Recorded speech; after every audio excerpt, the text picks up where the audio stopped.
On this placid summer morn, meandering up a forest stream, I search for magic newly born, sprinklings of fair nature's dream.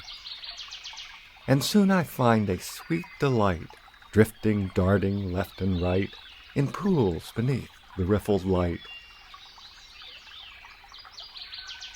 Water striders, skimming near, gliding on the Wat'ry Mirror, casting shadows, sliding smooth, entranced I watch their every move.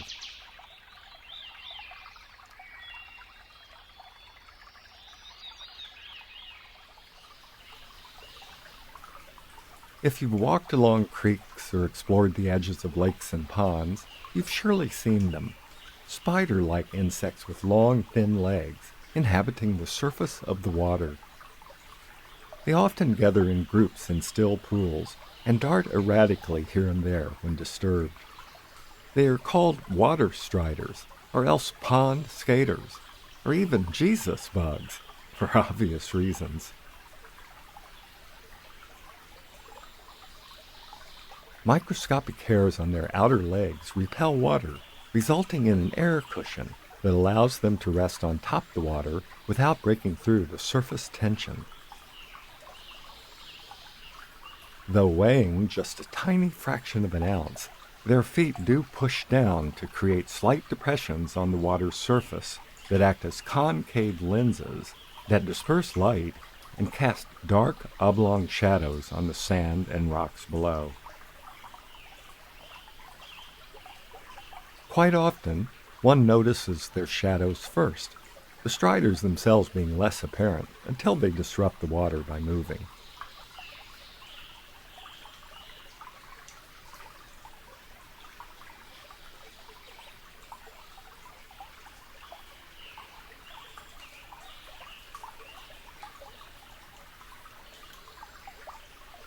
As with all insects, water striders have 3 pairs of legs. The forelegs are short and adapted for catching prey. The middle legs are the longest and function like paddles that propel them forward. The back legs act like rudders to help steer the direction of movement. Over the years, I've spent many hours ambling along forest streams in the summer, mesmerized by the striders, their shadows, their dartings, the play of light on the water's surface when they move.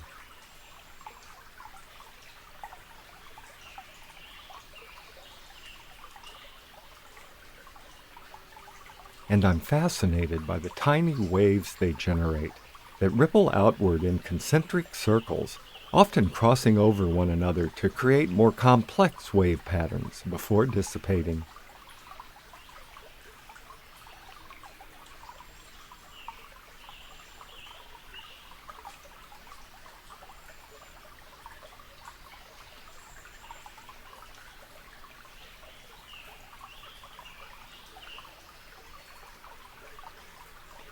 At times, when in direct light, I notice starburst reflections at the base of their feet, so magical to witness, though short-lived, ephemeral expressions of radiance.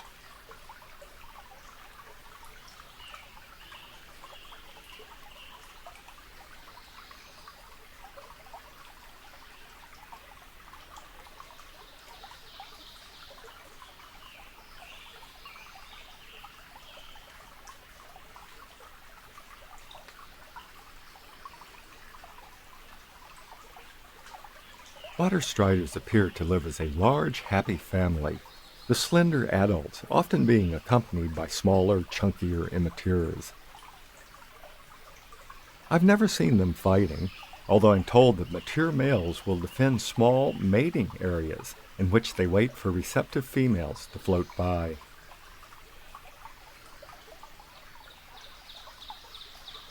Water striders are both predators and scavengers, mostly eating dead or dying insects that have fallen into the water. They have sharp, piercing mouthparts that are inserted into soft tissue so that body fluids can be drawn in for sustenance. It's not unusual to see 2 or more striders feeding on the same prey.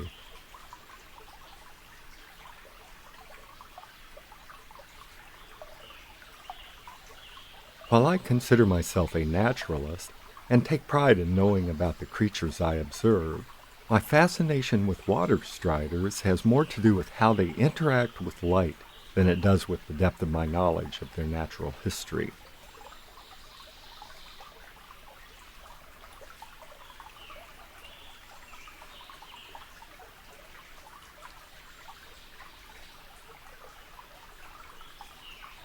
Sometimes I squint and try to defocus my eyes in order to reveal the miraculous underlying world of reflections and dancing lights that intertwine with the constant gurgling of the brook.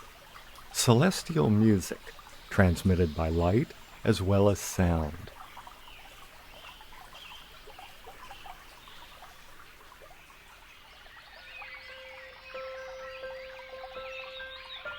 On this placid summer morn, meandering up a forest stream, I search for magic newly born, sprinklings of fair nature's dream. And soon I find a sweet delight, drifting, darting left and right, in pools beneath the riffled light.